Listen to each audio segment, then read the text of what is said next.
بسم اللہ الرحمن الرحیم۔ السلام علیکم، welcome to my channel study and fun. آج ہم آپ کے ساتھ ڈسکس کریں گے مغل امپائر، جو ٹائم پیریڈ سے سٹارٹ ہوتا ہے 1526 سے 707 تک۔ مغل امپائر کے جو ہے وہ 6 امپورٹنٹ رولر ہیں، جو کہ فرسٹ جو ہے وہ بابر ہے، جن کا ٹائم پیریڈ سٹارٹ ہوتا ہے 1526 سے 1530 تک، اور جو سیکنڈ ہے وہ ہے ہمایوں، جن کا ٹائم پیریڈ سٹارٹ ہوتا ہے 1530 ٹو 1556 تک۔ اینڈ تھرڈ نمبر پر آتے ہیں اکبر، جن کا ٹائم پیریڈ سٹارٹ ہوتا ہے 1556 ٹو 1605 تک۔ اینڈ فورتھ نمبر پر آتے ہیں جہانگیر، جن کا ٹائم پیریڈ سٹارٹ ہوتا ہے 1605 سے لے کر 1627 تک۔ اور 5 نمبر پر آتے ہیں شاہ جہان، جن کا ٹائم پیریڈ سٹارٹ ہوتا ہے 1527 ٹو 1658 تک۔ اینڈ لاسٹ جو ہیں اورنگزیب جو ہیں وہ 1658 سے جو ہیں وہ 1707 تک ان کا ٹائم پیریڈ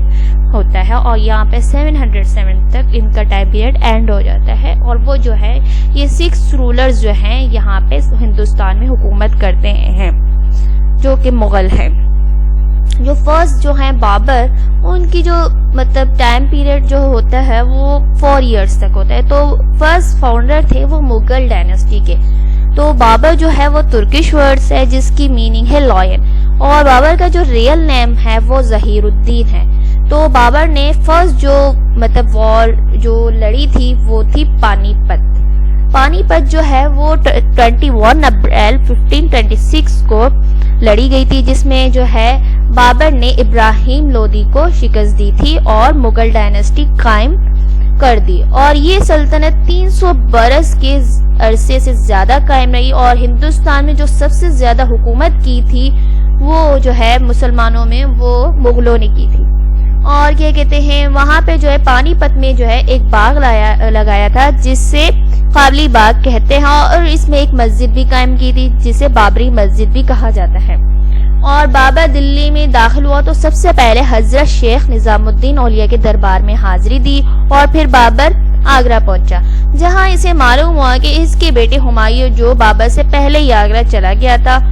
اور وہاں پہ اسے کوہ نور جو ہے ہیرا پیش کیا گیا تھا۔ اب کوہ نور ہیرا کس نے پیش کیا تھا؟ تو وہاں پہ ایک آگرہ میں جو ہے والیار کے راجہ تھے جو وکرماجیت تھے، ان کے خاندان کے پاس یہ ہیرا تھا، اور جو ہے کچھ خزانہ انہوں نے ہمایوں کے سرپرست کر دیا۔ اور پھر جو ہمایوں یہ اپنے باپ کے سامنے رکھتا ہے، تو بابر جو ہے اس سے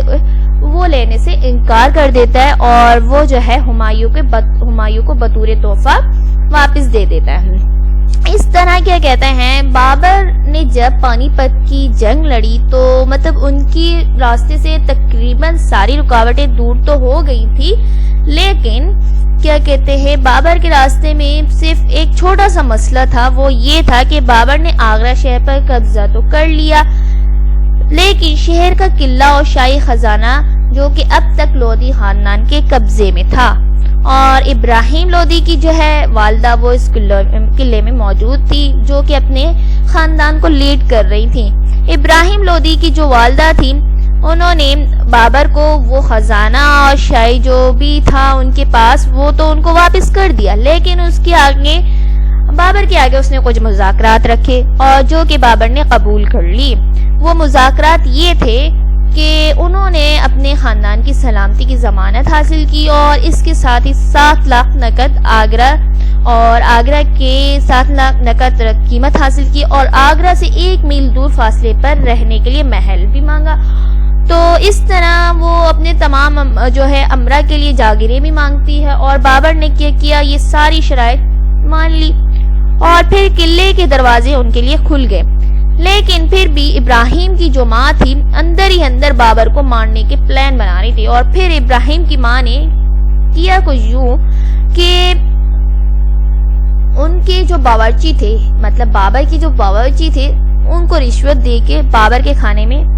زہر ملوا دیا، اور پھر جب بابر نے یہ کھانا کھایا تو ان کو کیا ہونے لگی، مطلب الٹیاں ہونے لگی، اور پھر انہوں نے حکم دیا کہ یہ کھانا جو ہے جانوروں کو پیش کیا جائے۔ اب جانوروں کو جب پیش کیا گیا تو وہ بھی بیمار پڑ گئے، لیکن ان کی جان کو کوئی نقصان نہ ہوا، اور پھر جو ہے بابر نے اپنا زہر کا اثر ختم کرنے کے لیے جڑی بوٹیاں استعمال کی کچھ دودھ کے ساتھ، اور اس طرح ان کا بھی جو ہے زہر ختم ہو جاتا ہے۔ پھر تفتیش کے بعد جو ہے باورچی سمیت جو انہوں نے 2 عورتوں اور 2 مردوں کو گرفتار کر لیا، اور ایک مرد کے انہوں نے ٹکڑے کروا دی اور باورچی کی جو خال تھی وہ کھچوا دی گئی، اور ایک عورت کو گولی مار دی گئی کھڑے کھڑے، اور دوسری کو جو ہے ہاتھی کے پیروں تلے کچل دیا۔ اور پھر جو ہے کہ کہتے ہیں لودھی کی جو والدہ تھی نا، بابر لودھی کی والدہ، ابراہیم لودھی کی جو والدہ تھی نا، ان کو جو ہے بابر جو ہے بوا بولتے تھے، مینس ان کی پپو، اور مطلب ایک ماں کا درجہ دیتے تھے۔ لیکن اس قتل کی سازش کے بعد انہوں نے سارا مال و اسباب ضبط کر کے اس سے قید کروا دیا، اور پھر ابراہیم لودھی کے جو باقی خاندان تھے ان کو کابل بھیج دیا۔ یہاں پر بابر کا بیٹا کامران مرزا اپنے باپ کی غیر موجود میں حکومت چلا رہا ہوتا ہے وہاں کابل کی، اور اس کے بعد یہ ہوتا ہے کہ کچھ ہسٹورینز لکھتے ہیں بابر لودھی کی والدہ کے لیے ابراہیم لودھی کی والدہ کے لیے کہ انہوں نے خودکشی کر لی۔ بہرحال ان سب کے باوجود بابر ہندوستان کا شہنشاہ تو بن چکا تھا، لیکن تخت حاصل کرنا ایک الگ بات تھی اور اس پہ کنٹرول رکھنا ایک الگ بات تھی۔ وہ اپنی سلطنت برقرار رکھنے کے لیے خون ان کو بہت بہانا پڑا، اور پھر یوں ہوا کہ وہاں کے راجپوتوں کے علاقے میں میواڑ کا جو رانا سانگا تھا، جس نے بابر کو انوائٹ کیا تھا ہندوستان آنے کے لیے اور بابر ابراہیم لودھی سے جنگ لڑنے کے لیے، وہ ان سے بغاوت کرنے لگا۔ اب آپ یہ سوچیں، جب رانا سانگا نے ہندوستان منگوایا تھا اس وقت انہوں نے بابر کو کہا تھا کہ ہم آپ کی مدد کریں گے اپنے ساتھیوں کے ساتھ، پر رانا سانگا جو ہے وہ اس اپنے وعدے سے مکر گیا اور بابر کو یہ جنگ بھی اکیلی لڑنا پڑی۔ اور پتہ ہے رانا سانگا نے یہ سوچا تھا کہ جو ہے کہ کہتے ہیں بابر یہاں پہ آئے گا، جنگ کرے گا اور کچھ مال لوٹ کر یہاں سے واپس چلا جائے گا، لیکن ایسا نہیں ہوا۔ تو رانا سانگا نے یہ سوچا تھا کہ میں اپنی سلطنت کو پھیلا دوں گا ہندوستان تک اور وہاں پہ کچھ اپنے علاقے قبضے میں کر لوں گا، لیکن ایسا کچھ بھی نہیں ہوا۔ بابر نے پانی پت کی جنگ جب لڑی اور پھر اپنا جو ہے ہندوستان میں اپنی سلطنت کو قائم رکھا، تو پھر رانا سانگا نے جو ہے بابر سے پھر جو ہے لڑنے کا مقابلہ کرنے کے لیے تیار ہو گئے۔ تو رانا سانگا کی جو کچھ بغاوتیں تھیں ان کے ساتھ جو ہے اسے کچل دیا گیا اور پھر ہمایوں نے رانا سانگا کو شکست دے دی اور اسے کہتے ہیں بیٹل آف کاوا، جو 1527 میں ہوئی تھی۔ اور پھر جو ہے ایک جو بابر نامہ لکھا جاتا ہے جو کہ ترکش لینگویج میں لکھا جاتا ہے، اور 4 سال تک بابر کی حکومت چلتی ہے، اور اس کے بعد 26 دسمبر کو 26 دسمبر 1530 میں بابر کی ڈیتھ ہو جاتی ہے جو کہ کابل میں ان کا ایک قلعہ بنایا جاتا ہے۔ یہ تھی بابر کی اسٹوری۔ اور اس کے بعد آتے ہیں ہمایوں کا جو ٹائم پیریڈ اسٹارٹ ہوتا ہے وہ 1530 سے اور 1530 to 1556 تک، اور جو ہے ہمایوں جو تھے وہ بابر کے بیٹے تھے اور ان کا جو ریئل نیم تھا وہ نصر الدین تھا۔ وہ سیکنڈ راجہ بنے تھے 1530 میں اور 30 دسمبر 1530 میں۔ مغل سلطنت کا جب وہ دوسرا بادشاہ بنا تو اس موقع پر سونے سے بھری ہوئی کشتیاں لوگوں میں تقسیم کروا دی گئیں۔ ہمایوں کے تخت سنبھالتے ہی نظام سلطنت پہ استحکام آنے لگا تو بغاوتوں کی صدائیں بھی گونجنے لگیں۔ اب وہاں پہ جب بغاوتیں گونجنے لگی، کبھی اس کے بھائی تو کبھی باہر کی فوج کے اعلی افسران اس کے مخالف کھڑے ہو جاتے۔ اس کے بھائی کامران مرزا نے جو کابل اور قندھار کا گورنر تھا، اب اس نے پنجاب کا حاکم بننے کا منصوبہ تیار کیا۔ وہ اپنا مقصد پورا کرنے کے لیے کابل سے ہندوستان کے لیے روانہ ہوا، لیکن ہمایوں نے اس کی پلاننگ سے آگاہ ہوتے ہوئے اسے پنجاب اور پشاور کا صوبیدار مقرر کر دیا۔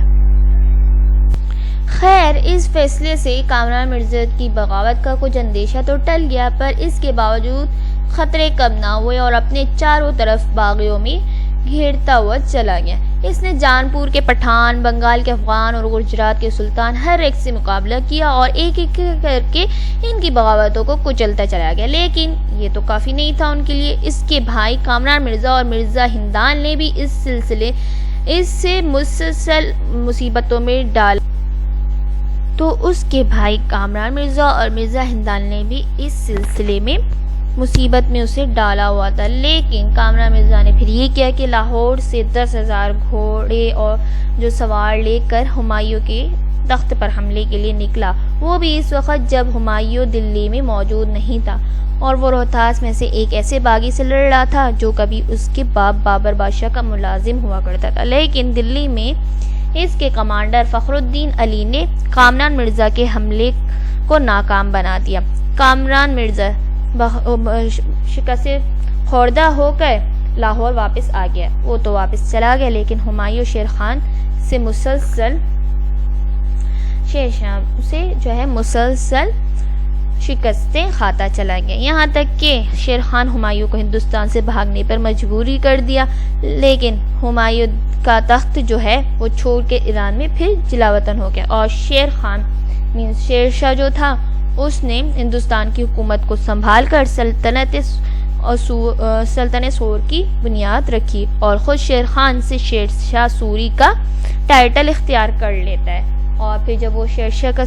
ٹائٹل اختیار کر دیتا ہے تو اب جلا وطن جو ہمایوں کا براہ راست مقابلہ جو شیر شاہ سوری کے ساتھ تھا، شیر شاہ چھوٹی لڑائیوں میں ہمایوں کو شکست دیتا چلا گیا، یہاں تک کہ ہمایوں دریائے راوی پار کر کے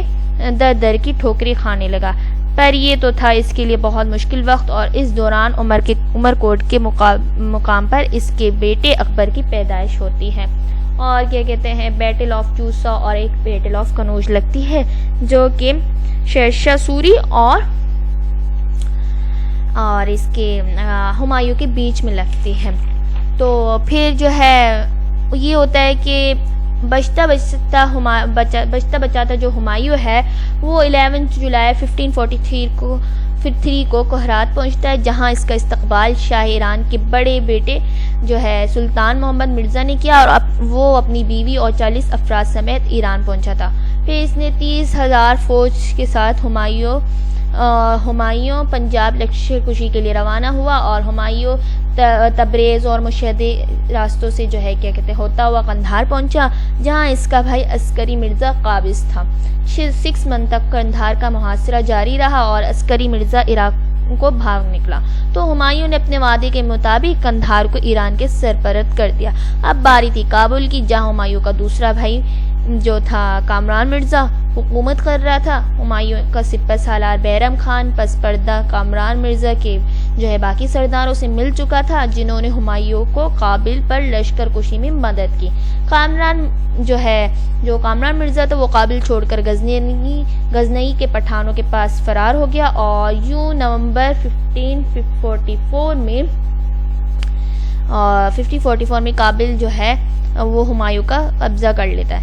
کابل میں ہمایوں جو ہے وہ قبضہ کر لیتا ہے، لیکن کامران مرزا جو ہمایوں کا سوتیلا بھائی تھا وہ بغاوتوں سے باز نہ ہویا، اور پلٹ کر وار کرتا رہا۔ آخر ہمایوں نے اسے گرفتار کر لیا، اور کچھ ہی عرصے کے بعد اس کا انتقال ہو جاتا ہے، اور 12 جنوری 1554 میں جو ہے شام میں وہ اپنے نئے تعمیر کردہ